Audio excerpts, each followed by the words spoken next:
I-add to cart mo na ang swerte. www.pakbettv.com.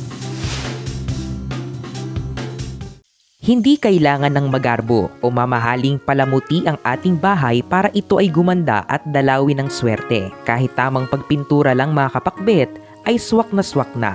Kapag nakapili ka na ng tamang kulay para sa iyong pintuan, tiyak na ang bahay mo ay magiging bago pa sa bago at mapupuno ng magaganda at positibong enerhiya.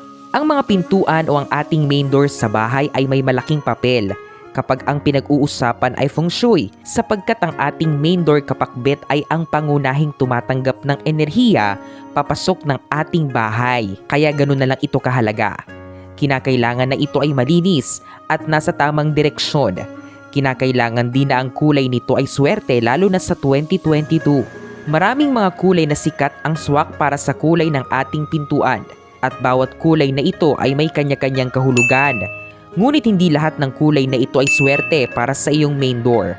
Kinakailangan na swerte ang ating main door kapakbet.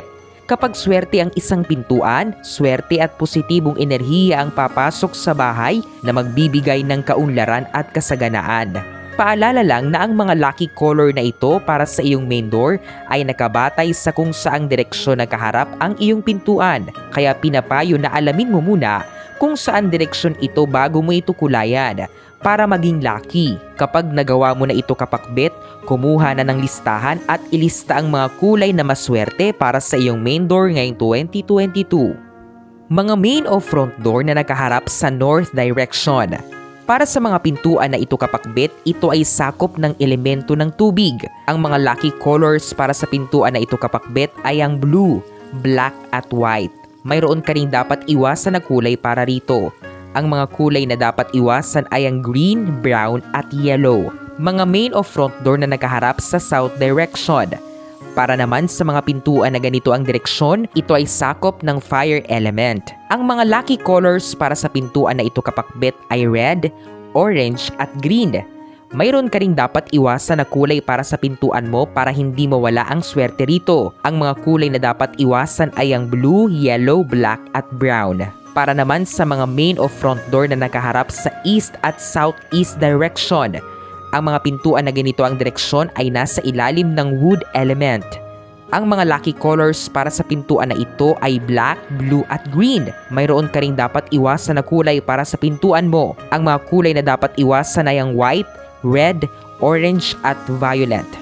Ang mga main o front door na nakaharap sa west at northwest direction.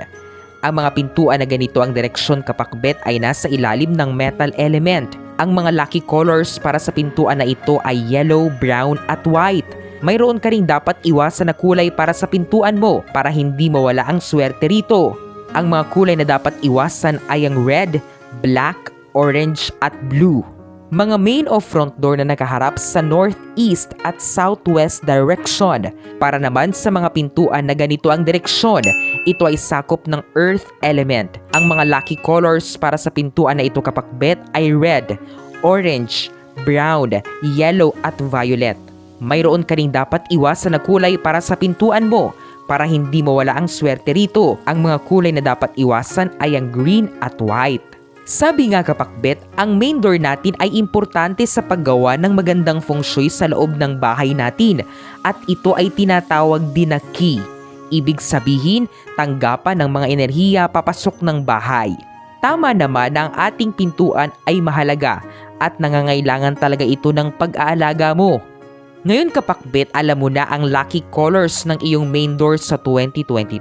May malaking posibilidad na magiging maswerte ka sa buong taon. Tandaan na hindi lang sa kulay ng pinto nakasalalay ang iyong swerte. Dapat ikaw at ang bahay mo ay parating malinis at walang bahid ng negatibong enerhiya. Walang papel ang malas sa ating buhay sa 2022 kapakbet. Dahil swerte lang ang dapat mayroon tayo. Ang mga interpretasyong ito ay pawang gabay lamang. Nasa sa atin pa rin ang desisyon at tayo pa rin mismo ang may hawak ng ating kapalaran. Huwag po nating kalimutang magdasal at manalig sa may kapal. Hinding-hindi niya po tayo pababayaan. Huwag kalimutang mag-subscribe, i-like at i-share ang videong ito sa inyong kapamilya at kaibigan. Maraming salamat sa panonood, mga kapakbet.